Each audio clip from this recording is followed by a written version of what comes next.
Historicamente, os anos 20 foram um dos períodos mais prósperos da nação americana. Tudo estava em alta, os Estados Unidos se tornando uma superpotência mundial e a bolsa de valores mega valorizada. E com isso, muitas pessoas começavam a esbanjar grana, gastar dinheiro por todos os lados. E durante essa loucura toda surgiu até um termo conhecido como os loucos anos 20. E é durante essa época que a nossa história começa. Eu sou o Nicolas e seja muito bem-vindo. A bolsa atingia recordes de alta e Wall Street zumbia num frenético crescimento dourado. E seguinte, antes da gente dar continuidade, eu queria te perguntar, você conhece o Discord do canal? Já faz parte dele? Não? Então clica aqui na descrição, o link vai estar aqui embaixo, é totalmente de graça, já tem uma galera que está lá e você vai ser muito bem-vindo. E outra coisa, se você ainda não me acompanha nas outras redes sociais, como o Twitter e o Instagram, fica aqui o convite. Beleza, meu velho? Em primeiro lugar, é preciso que você entenda que The Great Gatsby, ou O Grande Gatsby, é uma adaptação de um romance escrito lá há anos e anos atrás. E essa história foi escrita pelo autor americano F. Scott Fitzgerald. E ela foi publicada em 10 de abril de 1925. E a história acontece no verão de 1922. E de certa forma, tudo que vocês vão ver daqui pra frente pode ser considerada uma crítica ao tal sonho americano. Tá, mas aí você me pergunta, o que é esse tal sonho americano? Basicamente é algo que está enraizado na cultura do país, que ilustra a seguinte ideia: se você se esforçar, se dedicar muito, você com certeza poderá sair de uma extrema pobreza e chegar na extrema riqueza. Na teoria, parece até fácil, né? Eis então que a gente é apresentado ao nosso protagonista, Nick Carraway, que é interpretado pelo querido Tobey Maguire. Olha o Tobias aparecendo aí de novo, dando um show de atuação. Wall Street atraía os jovens e ambiciosos. E eu era um deles. Nick era um jovem adulto que iniciava seus trabalhos na Wall Street, a rua que é o coração financeiro de Nova York. Ele vendia ações e, com esse trabalho, conseguiu alugar um chalé de um caseiro entre as super mansões dos novos ricos. E enquanto ele ficava lá, estudando, ou muitas vezes tentando estudar, ele acabava vendo, do outro lado, diversas pessoas com roupas de praia, várias pessoas da cidade chegando aos montes para curtir pequenas e grandes festas na casa do Gatsby, que até o momento ele não conhecia. Apenas tinha suas teorias de quem poderia ser aquele cara misterioso que morava ao lado. E assim, tem alguns detalhes que eu quero esclarecer para vocês já começarem a pensar e refletir sobre. Primeiro, a história é contada pelo nosso protagonista. É a partir da visão dele que ele está apresentando esses fatos.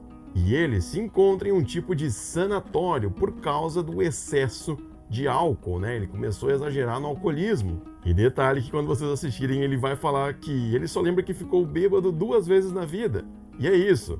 Mas depois de algum tempo na história, isso já se torna tão comum quanto tomar água, por exemplo. E assim, olha só que curioso esse lugar que ele mora, porque aparentemente a única casinha mais simples daquela região, daquela baía onde o Nick mora, é a dele, é a do caseiro onde ele está alugando. E aquela imensidão de água acaba separando os antigos ricos da cidade e os novos ricos. Os antigos ricos são aqueles que vêm de uma linhagem, de uma família poderosa, de anos e anos de riqueza. E desse outro lado da baía se encontrava a prima Daisy, a prima do Nick, e o marido Tom Buchan.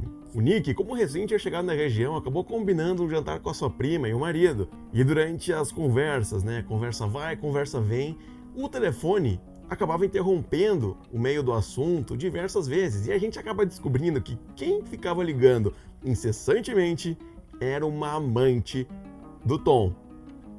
Pois é, o cara estava traindo a prima do cara ali e parece que, cara, a Daisy estava ok com tudo aquilo. Já começa a ficar bizarro a partir de agora. E o mais louco é que muitas pessoas parecem já saber disso, exceto o Nick, que ficou extremamente surpreso. E mesmo que tudo isso, de fato, acabe realmente deixando a Daisy triste, ela continuava com aquele cara. tentava ignorar tudo que estava acontecendo. Lembrando que ela tinha até uma filha já com ele. E esse mesmo cara acaba mais tarde levando o Nick para dar uma volta, para ir depois comer em outro lugar, e as coisas começam a ficar meio fora do controle.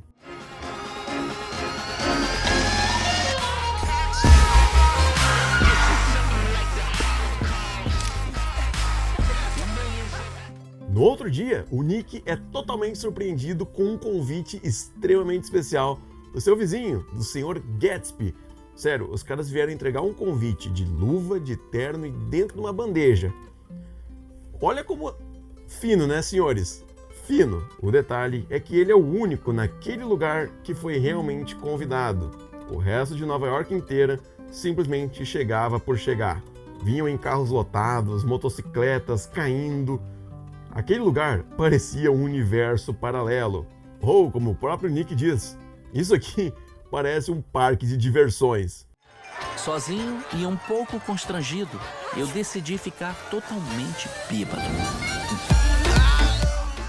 Era possível ver diversos playboys, empresários perdendo dinheiro, colunistas de fofocas ao lado de gangsters. E com isso a gente já começa a perceber algumas coisas. Por exemplo, o quão importante é ter contatos poderosos, digamos assim. Porque mesmo que 99% das pessoas que estão ali não sabem quem é o Gatsby, sabiam do poder econômico que pairava pelo ar. E agora, finalmente, o Sr. Gatsby se revela especialmente pro Nick, gerando uma das cenas mais icônicas do cinema, que eu tenho certeza que qualquer pessoa que está assistindo esse vídeo já deve ter visto em algum lugar. Pode não ter visto o filme, mas essa sequência de imagens, com certeza tu já deve ter visto. Eu sou o Gatsby.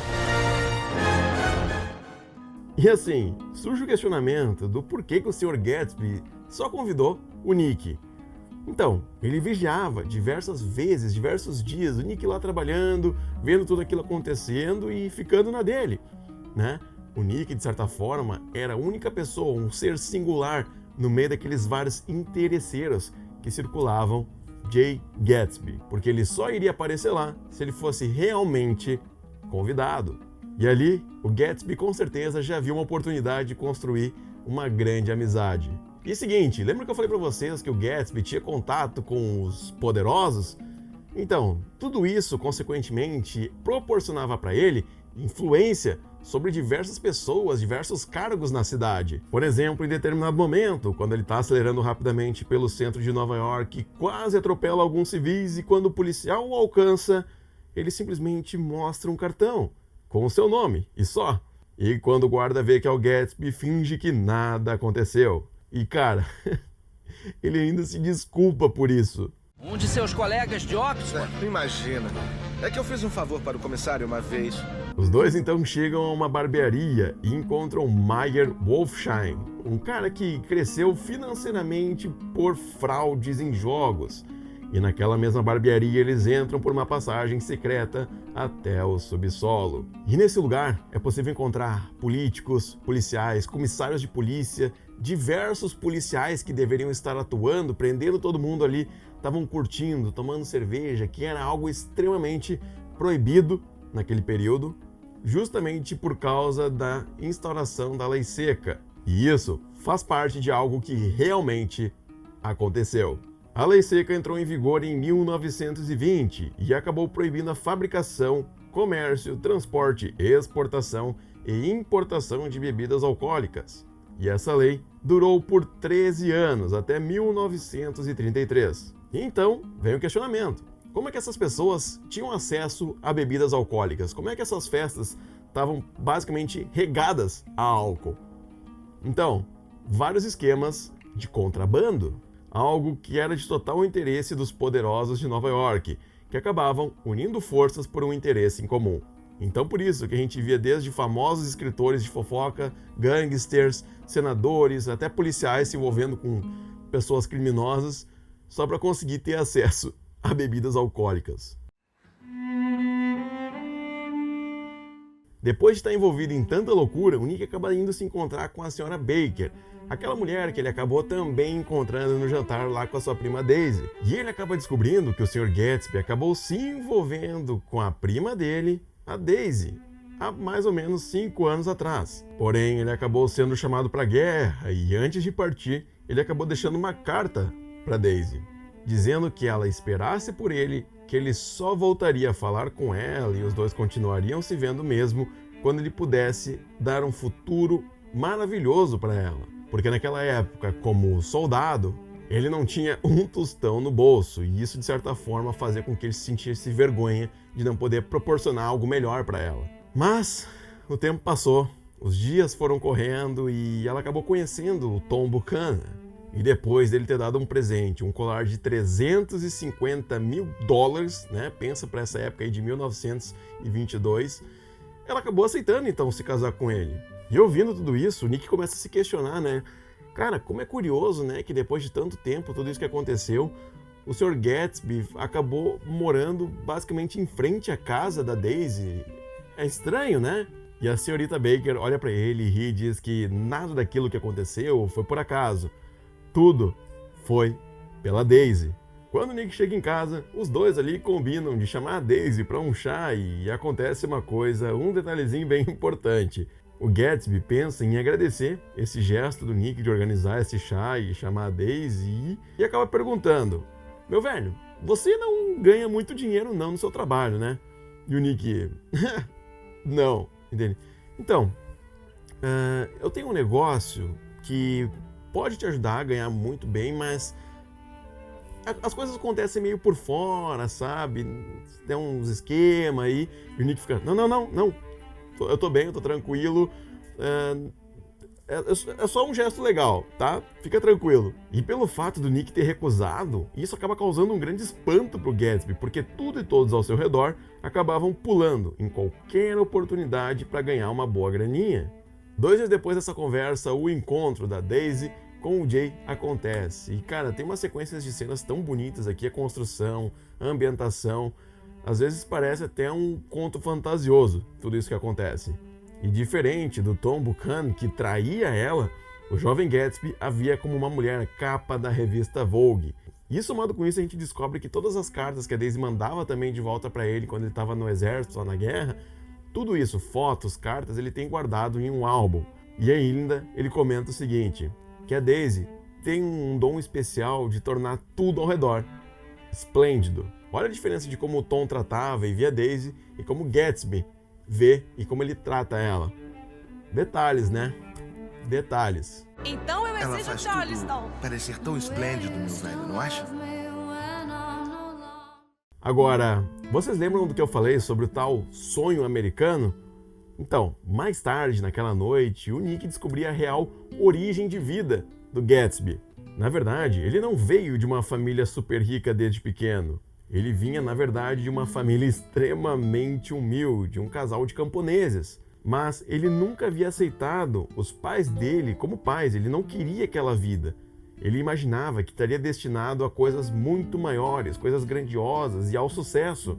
Então, aos 16 anos, ele saiu de casa e, por uma ironia do destino, ele se encontrou com um barco que estava próximo à margem e que precisava de ajuda. E quem estava lá era um senhor de idade, milionário e totalmente alcoólatra. E ali o Gatsby viu uma grande oportunidade. Aquele senhor acabou meio que adotando Gatsby e os dois conviveram juntos por alguns anos. E no fim, quando esse cara morreu, o Gatsby foi removido do testamento por causa do resto da família. E então ele voltava a ser pobre. Mas tem algo que ninguém poderia tirar dele: os conhecimentos e o jeito de como se portar na frente de pessoas mais poderosas que ele aprendeu com aquele senhor. Agora, ele tinha total conhecimento de como se vestir, como conversar, como convencer as pessoas a investirem nele. E cada vez mais os seus contatos foram aumentando e as oportunidades crescendo. No meio do verão, Gatsby estava nas manchetes. Gatsby investe em arranha-céus. E depois daquele encontro no chá e tudo mais, a Daisy começou a vir escondida para a casa do Gatsby e acabou fazendo a mesma coisa que seu marido: traição. Logo, se de certa forma ela ainda estava oficialmente casada com ele, ela mostrou que tem a mesma índole que o Tom. Por que ela não terminou e seguiu com o Gatsby de uma vez? E essa é a mesma pergunta que o Gatsby se fazia. Então ele decidiu fazer o seguinte: Ô Nick, chama tua prima, chama as pessoas que tu conhece, aquela galera ali, e vamos se reunir que eu quero esclarecer tudo pro Tom, eu quero que a Daisy fale que ela me ama, que vai terminar com ele, que vai viver comigo. É isso que eu quero. Cara, na boa, eu acho que em 1920 eles não tinham inventado a noção ainda, né? Porque olha a ideia do Gatsby, né, cara? Pedindo pra morrer, né? Vai morrer antes do Natal. E quando Gatsby fala que ela nunca amou o Tom nesses anos, sempre foi ele, ela começou a chorar cada vez mais e entrar em conflito consigo mesma. Então, com esse conflito interno que ela tem, ela sai correndo, o Gatsby vai atrás, os dois entram no carro, o carro sai em alta velocidade e até que de repente uma mulher, a amante do Tom, se joga na frente do carro e acaba sendo atropelada. Os ferimentos são graves e ela acaba morrendo. E o carro apenas continua acelerando. O caos está instaurado por todos os lados, todo mundo querendo saber o que aconteceu, quem foi o culpado. E mais tarde, a gente pensava que até um determinado momento era o Gatsby, mas quem na verdade atropelou aquela mulher foi a Daisy. Escute, foi ela que errou. Querida, você não tem nada com quem se preocupar. Olha, eu vou dar uns telefonemas. Agora, a gente começa a se aproximar dos instantes finais do filme, e tudo acaba se tornando mais complexo do que já era. Nick e Jay conversam durante toda a madrugada, até o sol nascer. E Gatsby explica o seu plano, qual era a sua meta para o futuro. Depois da conversa, o Nick promete que vai ligar mais tarde. E quase que instantaneamente, o Jay corta ele dizendo que ele vai estar esperando também a ligação da Daisy. E ele acreditava ainda que ela estava alinhando os últimos detalhes com o Tom e que logo ela viria morar com ele. E enquanto espera, o Jay vai em direção à piscina para dar um mergulho, para ver se ele consegue fazer com que o tempo acabe passando um pouco mais rápido, para que, sei lá, talvez numa falsa esperança, o tempo dessa ligação se aproxime.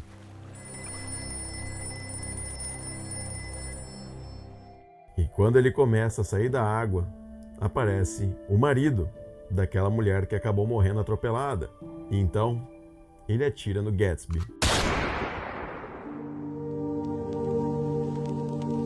E cara, olha só que loucura. Um dos últimos pensamentos que talvez o Gatsby teve até aquele incidente é que quem estava ligando era a Daisy e que o maior sonho dele estava prestes a se realizar. Mas na verdade, quem realmente ligou foi o Nick. E no outro dia, inúmeras notícias negativas se somaram a essa tragédia. As ligações que provavelmente o Tom fez foram tudo para incriminar Jay Gatsby. E mesmo sabendo da morte, a Daisy não deu bola. Ela não toma nenhuma atitude quando o Nick liga para ela e diz para ela comparecer, para ver ele, para se despedir de alguma forma. Ela simplesmente ignora e sai em viagem com o Tom. E a única pessoa, em meio às milhares, às várias pessoas que iam até a casa do Gatsby, frequentavam as festas dele, só o Nick estava lá para se despedir. Mas o que a gente consegue entender no final de toda essa história que foi contada é que a Daisy não é tão diferente do Tom.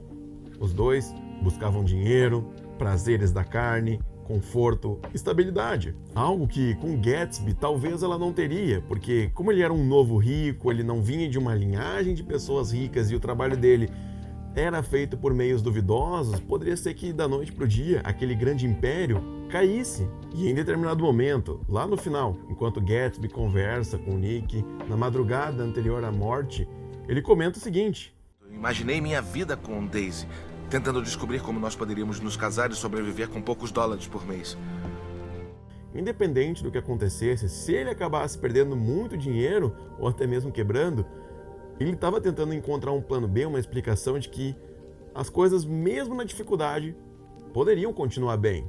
E assim, vale destacar também que, pelo que a gente vê no filme, a Daisy não demonstra grandes preocupações por ter matado alguém.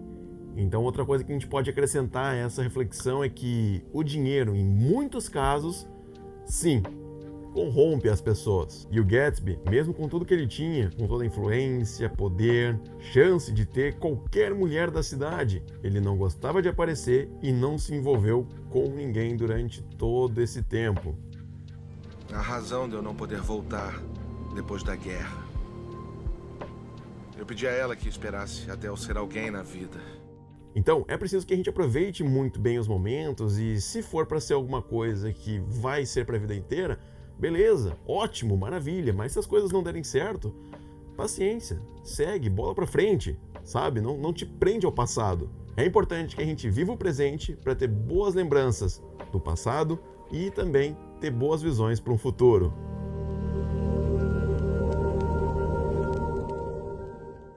O Grande Gatsby para mim se tornou um dos meus filmes favoritos, fora aí da temática de super-herói. Isso é certo. Incrivelmente, esse filme é capaz de nos gerar diversas reflexões cada vez que a gente assiste, reassiste e por aí vai.